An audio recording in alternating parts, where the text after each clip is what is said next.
Bismillahirrahmanirrahim. Assalamualaikum warahmatullahi wabarakatuh. Untuk kali ini kita akan bincangkan tajuk iaitu Al-Matlabus Sadis. Tajuk ataupun pecahan tajuk yang keenam iaitu Azimah wa Rukhsah. Ini kesempurnaan atau menyempurnakan bagi perbahasan ahkam taklifiyah. Kata pengarang rahimahullah, Al-azimatu wa rukhsatu min aqsamil hukmi taklifi. Azimah dan rukhsah. Azimah inilah hukum asal yang diturunkan. Rukhsah itu ialah keringanan bagi hukum tersebut. Jadi adakah azimah dan rukhsah ini termasuk daripada perbincangan tu? Dia katanya ialah al-azimah wa rukhsah min aqsamil hukmi taklifi. Termasuk daripada hukum taklifi. Li'anna al-awwal, kerana yang pertama. Mana? Azimah ini takrifnya ismun lima talabahu syari'u au abahahu ala wajhil umum, iaitu nama bagi perkara yang dituntut oleh syarak atau diharuskan atas jalan keumuman. Itu dinamanya azimah. Wa rukhsatu ismun lima abahahu syari'u 'inda ad-darurati takhfifan 'anil mukallafin. Adapun rukhsah ialah nama bagi perkara yang mengharuskannya oleh syarak ketika darurah, kesempitan, takhfifan kerana keringanan, memberi keringanan kepada mukallaf, wa daf'an lil haraji anhum, dan untuk menghilangkan kesusahan daripada mereka. Wa talabu wal ibahah, maka bila kita tahu bahawa rukhsah itu makna ibahah, ada di situ ialah talab dan juga ibahah. Wa talabu wal ibahah min aqsami hukmi taklifi, maka talab dan juga ibahah termasuk daripada hukum taklifi. Wa dhahaba al-ba'du, dan berpandangan sebahagian ulama, ila anna al-azimata wa rukhsata min aqsamil hukm al-wad'i. Mereka menyatakan azimah dan rukhsah ini termasuk daripada hukum wad'i pula, bukan hukum taklifi. Hukum wad'i, hukum yang mana syarak menjadikan sesuatu sebagai tanda bagi sesuatu.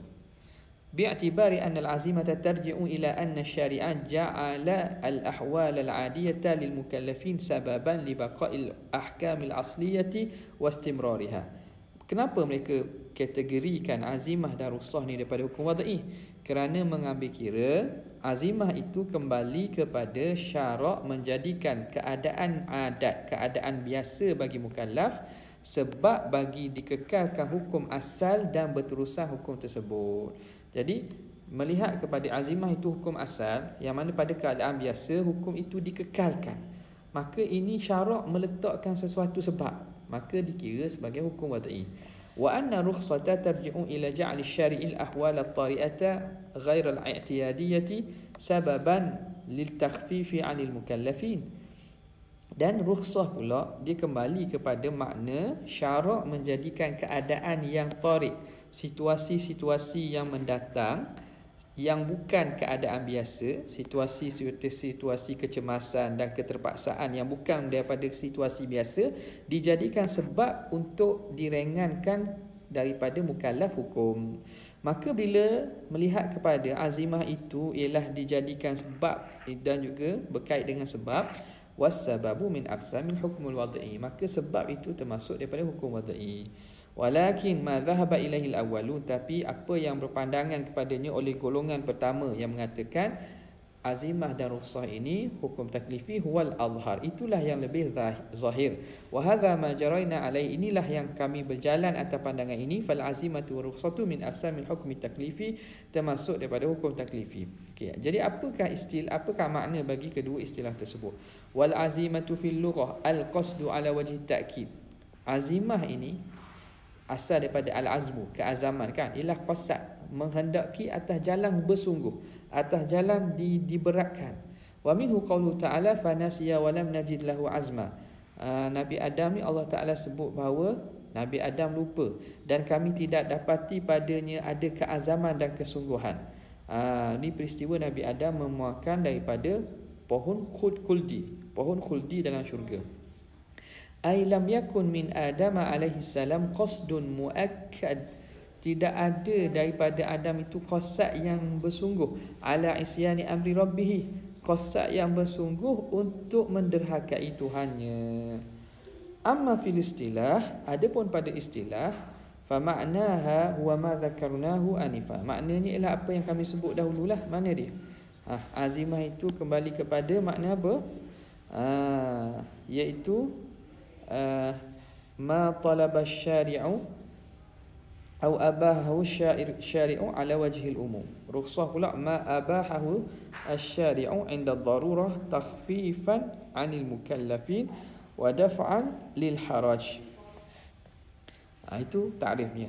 Telah disebut dahululah katanya. Waqad arrafaha al-ba'd, dan telah mentakrifkan sebahagian ulama bi annaha ismun lima huwa aslun min al-ahkami aslun min al-ahkami ghairu muta'alliqin bil awaridi. Azimah ialah nama bagi sesuatu asal hukum yang tidak berkait dengan awarid, perkara-perkara mendatang. Wa makna hadha, makna ini annal azimata tutlaqu 'ala al-ahkami syar'iyyah, bahawa azimah itu disebut dan dipanggil atas hukum syarak allati syuri'at, yang disyariatkan li umumil mukallafin, bagi umum para mukallaf, duna nazarin ila ma qad yatra'u alaihim min a'dzar, tanpa melihat kepada apa yang mendatang ke atas mereka daripada keuzuran.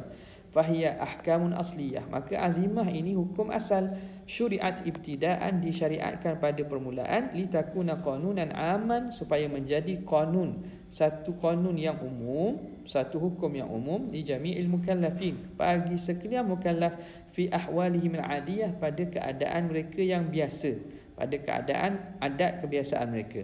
Wala yunzar, dan tidak diperhatikan, fi tashri'iha, pada pensyariatannya, ila daruratin aw udhrin, kepada keterpaksaan ataupun keuzuran. Kas-salah, contohnya macam mana? Contoh azimah ni kas-salah, seperti semayang itu. Mana boleh seseorang itu nak tinggal? Tak boleh tinggal lah, selagi mana ada taklif. Wasairil ibadat, dan ibadat-ibadat lain. Wahia, dan azimah ini tatanawwa'u ila anwa'il hukmi taklifi, berkategori ataupun bercabang, terbahagi kepada ikut jenis hukum taklifi. Min wujubin, daripada wajib, wa nadbin, wa karahah, wa ibahah. Wala tudlaku indal muhaqqiqin illa idza qabalathu rukhsatun, dan tidak disebut istilah azimah di sisi ulama muhaqqiqin kecuali ada yang lawannya rukhsah. Kita nak kata satu hukum tu azimah atau tidak, kena tengok ada tak situasi hukum sama yang diberi rukhsah, dengan diberi keringanan pada masalah sama. Jika ada lawan rukhsah, maka hukum asal tu dipanggil azimah. Kalau perkara yang tidak ada lawan rukhsahnya, maka tidak dipanggil azimah lah. Di sini ini pandangan sebahagian ulama yang muhaqqiqin, ulama-ulama yang apa nama ni, yang tahqiq pada masalah ini, menyatakan istilah azimah hanya disebut apabila perkara sama ada hukum yang ringan yang disebut rukhsah, barulah hukum asal itu dipanggil azimah. Okey. Seterusnya, wa rukhsatu fil lughah, rukhsah pada bahasa ialah as-suhulah wal yusr, as-suhulah wal yusru, kemudahan dan keringanan. Wa fi istilah, dan pada istilah ma dzakarnahu, apa yang telah kami sebut dulu. Mana kami sebut dulu? Ini iaitu ma abahahu asy-syari'u 'inda darurati takhfifan 'anil mukallafi wa daf'an lil haraj 'anhum. Wa qad arrafaha al-ba'd, dan sebahagian ulama mentakrifkan rukhsah bi annaha ismun lima huwa aslun. Bukan di sini. Wa qad arrafaha, dan telah mentakrifkan oleh sebahagian ulama bi qaulihi, dengan katanya hiya ma wussi'a lil mukallafi fi fi'lihi li'udhrin aw ajzin anhu. Apa dia? Ta'rif rukhsah, ma wussi'a, sesuatu yang diberi keringanan bagi mukallaf, fi fi'lihi, pada perbuatannya, li'udhrin, kerana berlaku uzur, atau ajzin, atau berlaku kelemahan daripadanya, ma'a qiyamis sababil muharrim, dalam keadaan masih ada sebab al-muharrim, sebab yang mengharamkan tu masih ada. Au hiya ma syuri'a, ataupun takrif yang lainnya, ma syuri'a minal ahkam, apa yang disyariatkan daripada hukum-hukum, li'udhrin, kerana sebab uzur, ma'a qiyamil muharram, ma'a qiyami apa nama ni, ma'a qiyami al-muharram. Al-muharram makna kena perkara yang haram lah. Perkara yang disyariatkan daripada hukum-hukum kerana sebab keuzuran, dengan keadaan masih ada perkara yang diharamkan. Atau kita kata ma'aqiyamil muharrim boleh juga kita samakan sebab al-muharrim ma'aqiyamil muharrim dengan berlakunya masih ada sebab pengharaman itu. Sebab pengharaman kekal, qiyamil muharrim ada lagi, sebab muharrim masih ada, tapi kerana ada uzur maka sebab yang mengharamkan itu tidak dikira dan diberi keringanan. Laulal uzru la thabatatil hurmah. Kalaulah tidak kerana keuzuran, nescaya akan kekal pengharaman itu. Wa ma'na hadzal kalam, dan makna perkataan ini huwa ma qulnahu awwalan, iaitu apa yang telah kami sebut dahulu. Farukhsatu, rukhsah itu hial ahkamul lati syara'aha syari'u, iaitu hukum yang disyariatkan oleh syari' binaan ala a'dzaril mukallafin, dibina atas keuzuran yang ada pada mukallaf. Laulaha, kalau telah tidak kerana keuzuran tersebut, kalau tidak kerana uzur tersebut, la baqiyal hukmul asli, nescaya akan kekal hukum asal. Fahiya hukmun istisna'i, maka itu hukum pengecualian. Min aslin kulliyin, daripada satu kaedah yang kulli. Aslin kulli makna kaedah umum. Wasababul istisna, dan sebab pengecualian itu ada ialah mulahadhatu darurat, iaitu menilai dan melihat kesukaran, darurah keterpaksaan, wal a'dzar dan keuzuran, daf'an lil haraji kerana nak menghilangkan kesukaran, anil mukallafi daripada mukallaf, wa hiya fi aktsaril ahwal, dan pada kebanyakan keadaan perkara itu tangkulu akan mengubah hukmal asliyah, mengubah hukum asal, min martabatil luzum, daripada darjat kemestian, ila martabatil ibahah, kepada darjat keharusan. Waqad tangkuluhu, kadang-kadang uzur ini memindahkannya ila martabatin nadbi, kepada darjat kesunatan, awil wujubi, atau darjat kewajiban, kama sayati, sebagaimana akan datang nanti. Jadi kesimpulannya kita boleh faham apa makna azimah. Azimah ini ialah hukum asal bagi sesuatu perkara, melihat kepada keadaan kebiasaan.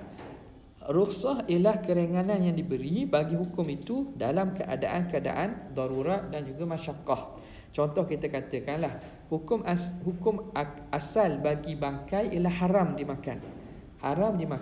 Tetapi rukhsah apabila orang dalam keadaan tidak ada makanan kecuali bangkai. Kalau tak makan dia akan mati. Maka ketika itu keharaman itu berubah daripada haram menjadi keharusan makan, ataupun dalam situasi ini wajib dia makan untuk dia kekal hidup. Wajib dia makan untuk dia kekal hidup. Jadi itu perbincangan berkaitan dengan rukhsah dan azimah. Sekadar itu saja. Wabillahi taufiq hidayah. Assalamualaikum warahmatullahi wabarakatuh.